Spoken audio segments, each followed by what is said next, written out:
one of the most expensive steaks in the world, and he puts ketchup on it, and it's like, well, you might as well just went to McDonald's.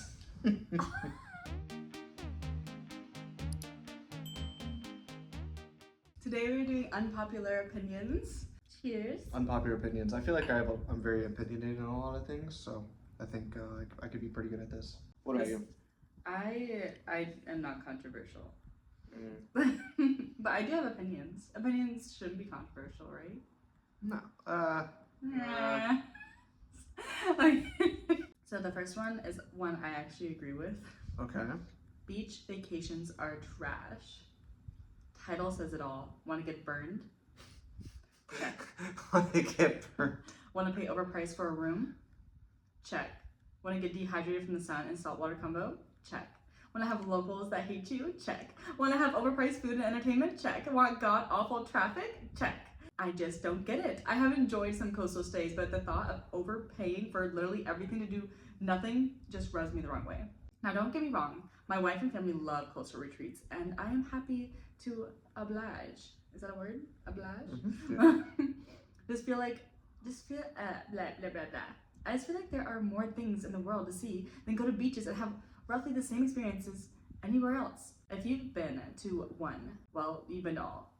You're better off going to a city and seeing a local culture than having the same bullcrap every beach day. It sounds like this person just hates the beach. Just admit you're not a beach person. Yeah. Right? Someone said, I wish more people shared your opinion. I'd get the damn beach to myself, lol. That's so funny. Well, that's the thing, like, if you're not a beach person, you can't hide that, you know? Yeah, you're like, it's like if you're not a city person and you end up going to a city, you're gonna hate it. If you're not a beach person and you go on a vacation at the beach, you're probably gonna hate it. Yeah. Right? I think there is a lot of, like, good things about a vacation on the beach. It's supposed to be, like, relaxing. You're not supposed to deal with traffic because you're not supposed to go anywhere. You're just supposed to stay in your, like, beach area. And I think depending on where you go, like, I'm sure if you're trying to go to, like, Miami Beach, yeah, it's probably gonna be crowded and overrated. But if you go to, like, I don't know, where did you go last year? Like Destin or something? Panama? Was it Panama? I think it was Panama. No, I think, was it? Okay. I think so. Either, well, not the country, but the place in Florida, right? Yeah, Panama City, maybe? Yeah, Panama City. You go there when it's not like a big holiday. I'm sure you had a great time there with your family, so. And I'm not a beach person. Yeah. But yeah. Well, you're starting to become. You're turning a little bit. Yeah, there's just a lot of sand that I don't like. But I respect people who like beaches. I think they're really cool, very tan, very cool people. I think, yeah, you could just say the same thing about any type of vacation. Like, oh, a city vacation, oh, it's overrated, the prices are crazy, so much traffic, too many people. Oh, a mountain vacation, oh, the cabins are too expensive, all the Airbnbs are way overpriced, you know. Whenever I was doing my study abroad, we had a part of the study abroad where we went into the countryside, which I didn't mind at all. It was like the outskirts of Italy, very beautiful. Yeah. It looked like Tuscany, or what I imagined Tuscany to be like. I think it wasn't Tuscany, wasn't it? I don't know, but it was like very, no, I don't think so. Because anyways, it was like very vineyards and mountainous and beautiful. And one girl like literally hated it. She was like, I don't know why we have to be away from everything. Like there's nothing convenient here. Like can't walk to, stores and stuff like that. Yeah. Whereas it's just like, a difference of opinion. Yeah, exactly. It's an unpopular opinion, but I think I'd say most people like going to beach vacations. They're not my favorite thing to do. Like if I had to choose a vacation, like a beach vacation would probably be pretty lower on the list. But like I'm not gonna hate on a beach vacation if I end up going one. It's all about relaxing, like enjoying. You have nothing to do. Yeah, you just go out on the beach, play in the water a little bit. Go to like a little beachside bar or something, have a Mai Tai. It's supposed to be just relaxing. But if you hate the beach, you hate the beach. So I guess it's unpopular, but it's not the worst opinion, I guess. So the next one is live performers in bars and restaurants are a terrible idea. Okay, so if the whole point of the night is to see a band at a music venue, that's great. But to hire a band to play so that people need to yell at each other to talk is terrible. And the band usually isn't that great. Yeah. What do you think? I personally don't like it when we go to a restaurant and I literally don't expect there to be a live bar and then we're just yelling and I can barely hear it. I go out to eat with you so we can enjoy and have conversation and stuff. So, but if you go with the experience of knowing that, okay, we're going here to drink and listen to music, it's different. Nothing gives me more anxiety than when you're already like, you're like eating, you're having a good time, and then you just see like people setting up musical instruments on the stage up there. You're like, oh no. And then you look at the sign, it's like live band tonight. You're like, oh crap, we got to get out of here. You don't like it? No, well, yeah. Well, it's the ultimate like I guess like restaurant turn off. If you're like you're trying to pick which restaurant, you're like walking down, you see oh this one looks good, and you see like a live band before. You're like oh never mind, let's go somewhere else because yeah. I think it depends. The only time I think it's okay, it's like manageable. It depends what kind of music you're doing, and then also if it's an outside venue. If it's an outside venue, you can like handle it. If it's an inside venue, yeah, like you said, you can't hear anything. It's terrible. Yeah. I mean, if you're going, like I said, if you're just going to go there just to eat food and hang out and stuff, then that might be hard to hear. But if you're going there for the experience of music, then that's different. Yeah, but I don't know if that's an unpopular opinion. I feel like I don't know. I could be wrong, but I feel like most people don't. At least most people I know don't want to listen to usually live music at like a restaurant. People love live music. Well, yeah, but that's why you go to like concerts and stuff. Or there's like restaurants where they specifically have live music for people to go to. Like that's kind of like what they do. I don't know. So I think this has happened to you a lot. So I wonder what you will think of this. Power outages are some of the best times in your life. When the power goes out, when the power goes out. Just from the top. When the power goes out, our family always spends time talking, playing cards, and board games. Granted, after a day, it gets annoying, but those first 24 hours are a great time. I love power outages. We didn't have them very often. It was like once in a blue moon. And yeah, I don't know.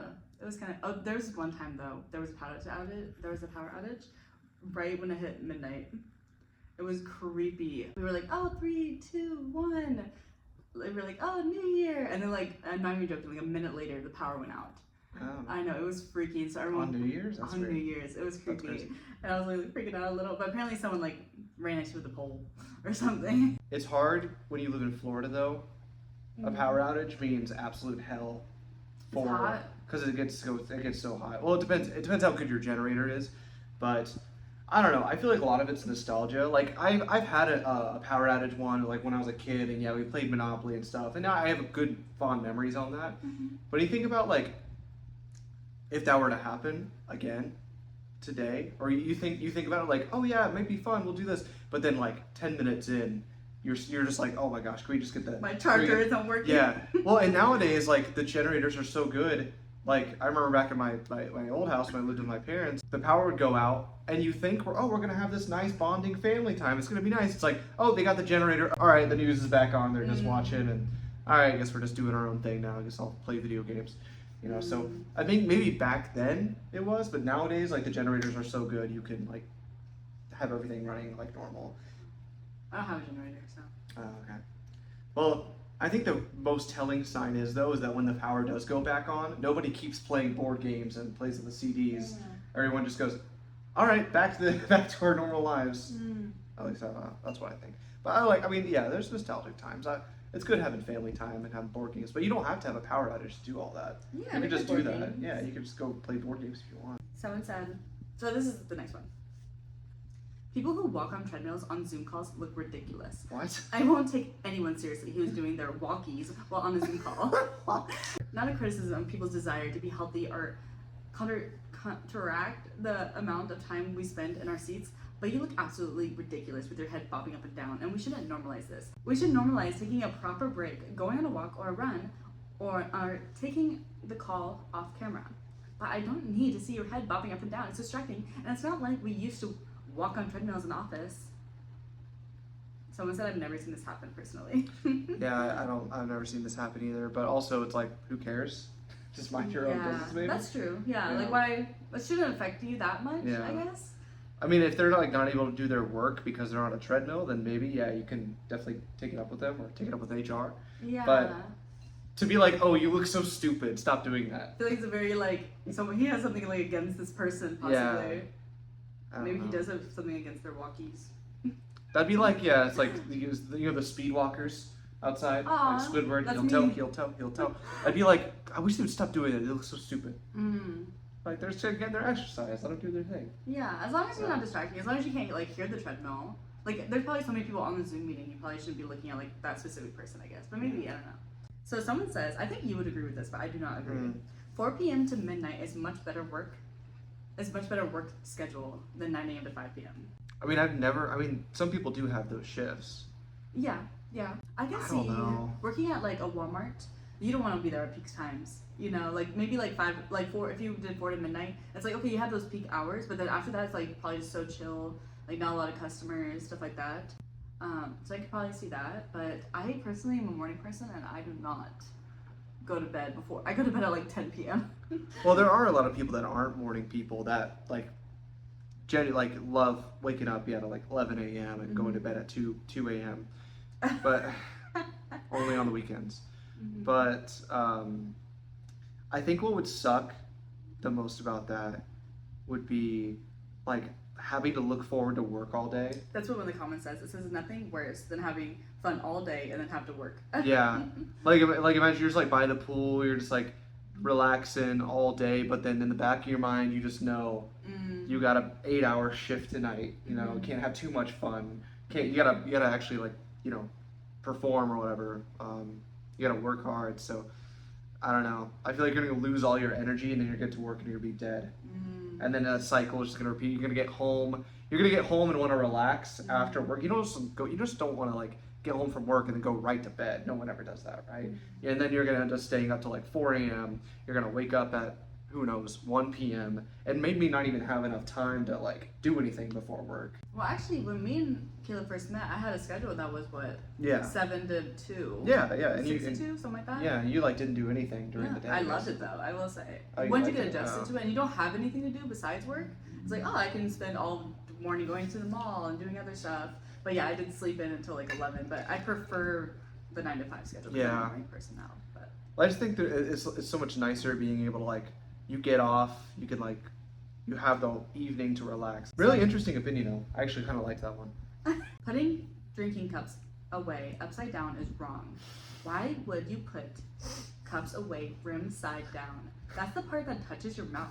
In most residences, the cups are put away in a cupboard with a door. So there's no reason to be worried about dust if you're using the cup regularly. Putting them upside down just adds a layer of contamination on the rim side because most people don't clean their shelves very often.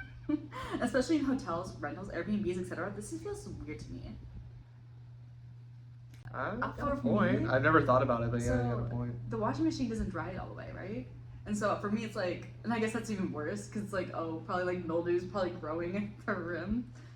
So it's like, if it's not dried all, I guess we have like a little blanky thing. I don't know. Well, it's fine if you're drying it off on the towel after, like that's fine. Yeah. It's also easier to stack though, I guess. Yeah. But maybe it's not. Maybe it doesn't. No, you can stack them either way. Yeah. Yeah, I don't know. I mean, we don't really do that though. That's true. Ours are always like. We are clean. Yeah, we're good. But yeah, they're like you go to hotels and stuff. Yeah, they're always side down and everything. I never thought about that. Well, we got an immune system for something, so you know, can't live life in fear. Ketchup would be a fine dining sauce if it wasn't everywhere. Ketchup isn't a bad sauce. It's just a victim of being slapped on everything. Tomatoes, sugar, vinegar, spices. That's literally a balanced reduction. Blah, blah, blah, blah. It's literally a balanced reduction. If a chef served it without calling it ketchup, people would eat it up. It's like Michelin restaurant. It would be caramelized tomato reduction with a fermented vinegar. And it would cost $12 for 3 dots on the plate. But because we put it on our fries and nuggets, everyone pretends it's trash. Ketchup isn't bad. It's too popular to be respected. Someone said I weirdly agree with this opinion. I love ketchup.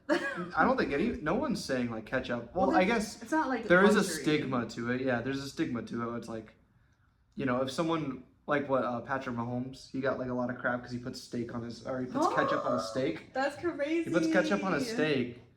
And if you think about it from that perspective, he's just using a very nice sauce that he likes that complements the steak. But when you think about it, like you're having this awesome, it's like just like a hamburger. Like there's like this place in Kansas City. It's like the most expensive steak one of the most expensive steaks in the world, and he puts ketchup on it, and it's like, well, you might as well just went to McDonald's. Dang. I kind of agree with it, but like. I do agree there's this thing where you can't think of ketchup and think of it as That's right, yeah. If you went to a steakhouse or you went to like any fine dining restaurant, you got this nice filet fish or something, you're like, oh, that's nice. And then like the little sauce, let me dip it. You'd be like, what the heck? That's ketchup. Just put some Heinz 57 on my plate, charge me $15 for it. Yeah, I'm afraid he might be right, but I'm afraid that there's no going back. You know, ketchup's just ketchup. Whether they think about it or not. Yeah. Yeah.